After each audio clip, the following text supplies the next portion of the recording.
Hello everyone and welcome back to the Comfortable Car Club. My name is Alexander and today I'm going to tackle the replacement of the RT6 unit that I've had in my car for the past 3-ish years, discounting the time it had an Android unit, for a SMEG unit. I've sourced all the parts, I've soldered a power cable.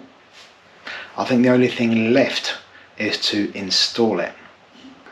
One small thing, if you watched the previous video, I also acquired another bit of trim to replace, so stay till the end to watch that extra bit of bonus fettling. So here are some of the things that you will need.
So now I'm going to thread the power cable and the LVDS cable from here down to here to power the screen, connect the screen, etc.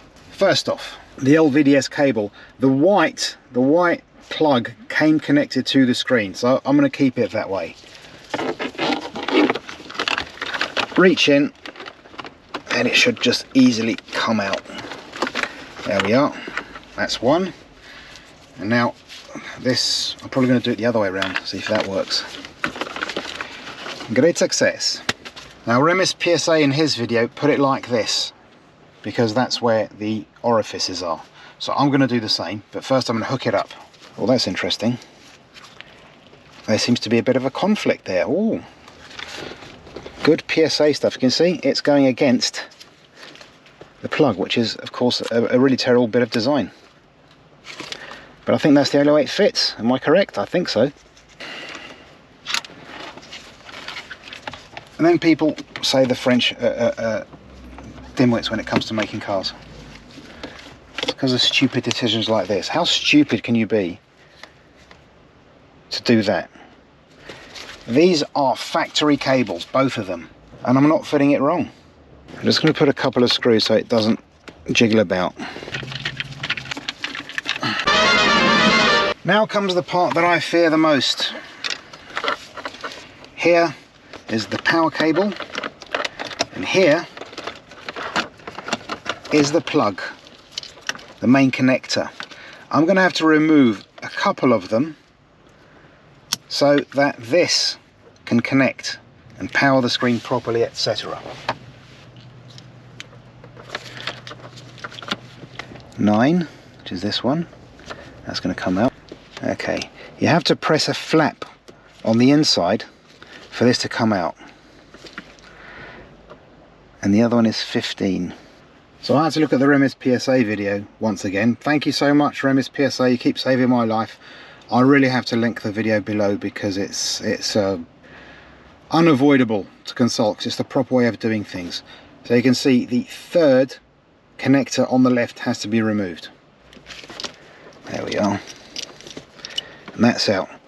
Now I'm going to insulate these so they don't cause havoc. There we are. And they'll be easy to reinstall if I ever want to go back to the RT6. Now it was just a matter of slotting in those connectors into the correct place. In the previous video, I had added number tags to the end of each wire, and it was just a matter of matching them to the numbers on the plug. Now note, the plug doesn't have numbers on all the orifices, but it's easy to determine which is the correct one. And once again, I'd like to use Remis PSA's wiring diagram to show which is which. God, this is a pig to do. Please, oh God, I just hope this works. It's going to be very annoying if it doesn't. With this done, we can actually plug in the head unit.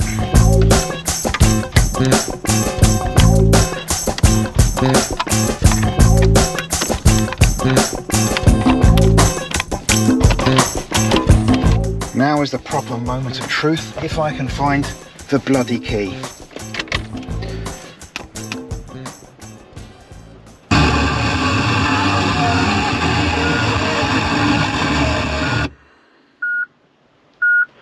Okay, the beep beep beep is to be expected, but how come Remis put it in his car and it was fine? It wasn't upside down. Damn. This is where the real show began. This head unit was configured for a Citroën DS3, resulting in the upside down screen and not all steering wheel buttons working, which meant no way of leaving the navigation menu to access radio, phone connections, nothing.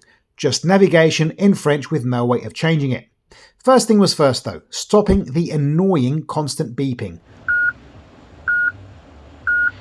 I installed a stable version of Diagbox on my laptop, but it wouldn't edit the VIN number.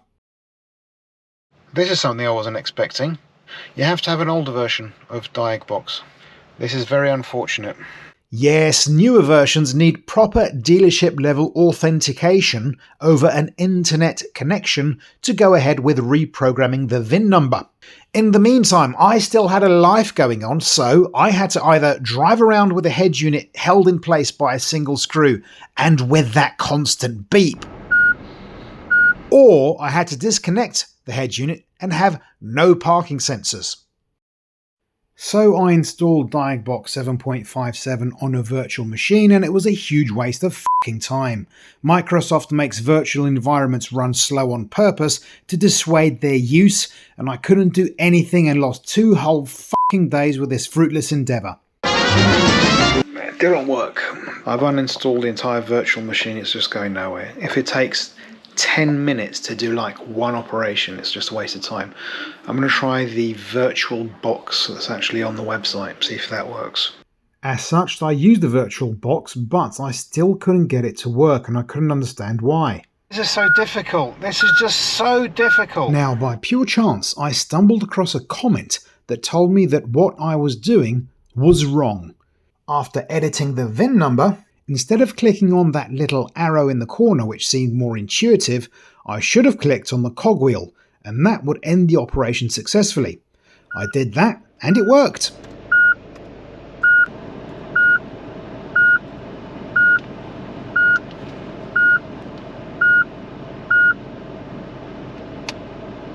Well, this is not beeping anymore. The beeping had finally stopped. Now it was time to try to correct the screen orientation and hopefully make the head unit realise that it wasn't inside a DS3 anymore, but a C5. So at this point, by the way, it's a Friday and I've been at this since Tuesday. So since the last thing I filmed, I've tried to trick Diagbox by telling it it's a DS3, not a C5, to see if that would allow me to access other options, both on the 7.57 version and the 9.186 version, so it's both of them. Neither of them worked, so this is the point where I have to get off the SMEG programming train at this particular station. That's where I'm going to get off, and I'm going to hand it over to someone else, a friend of the channel who has incredibly generously offer to help, and I'm very glad he did so, and I will be accepting that help because I haven't had much luck with locals, in all honesty. Yeah, but even if there were local options, I would definitely accept this very, very kind offer. So what's going to happen next, obviously, is that the old RNEG2/RT6 is going back in, and I'm absolutely fine with that, no problem whatsoever. I also really have to source the bit that goes here. So this I was thinking this should click in like so, click, but it doesn't. It's got too much wiggle for that. So Or is something wrong with my own installation? I don't think so. So I'm gonna have to get that bit to make it stick. That's something I'll do in the meantime, which of course the other meantime is I'm gonna have to pull it out and unplug it, etc. One small bonus. The armrest that I got from my recent visit to the scrapyard. Now, it's not as fancy as this armrest. This armrest goes up like so, and it's good. I like it a lot. It's something that I like to have in the car. This, however, is a simpler version. It's just a lid, but it's in one piece. It's nice and comfortable. This one isn't. This one's broken. I don't know if it's visible on camera, but it's uneven, and you do feel it when you're driving along. I don't like that, but I can put this in, replace it. By the way, it's just these 4 screws, very easy, don't even have to show on the camera, and then I can work on this without having to go around without a center console lid. And this is, I think, plastic or something, I'm not sure. It's nice and squidgy, but this feels a bit more posh. This feels like proper leather, don't know if it is, but anyway, yeah, I'm gonna do that.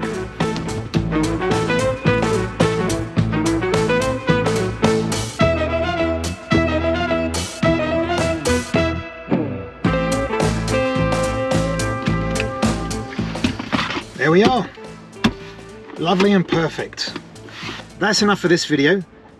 Quest for SMEG isn't over. Even when it comes back, I'll still have to source some parts, and there's the question of actual Android Auto, because the SMEG doesn't actually come with it, but that will be something for a future video. Allow me to also once again thank Remis PSA, because it was thanks to his video that I was able to do all the wiring and such. Tune in for the next video where I don't know what's going to happen. You'll have to tune in and find out, so please subscribe for that. Please hit that like button, it would be awfully nice of you. Share, subscribe, comment, etc. I've already said subscribe, it doesn't matter, I'll reiterate that. Videos on screen now that you can watch. Also, there's a merch store below if you want to help support the channel. There's the Buy Me Coffee link. Thank you so much. I'll bid you all farewell. See you in the next video.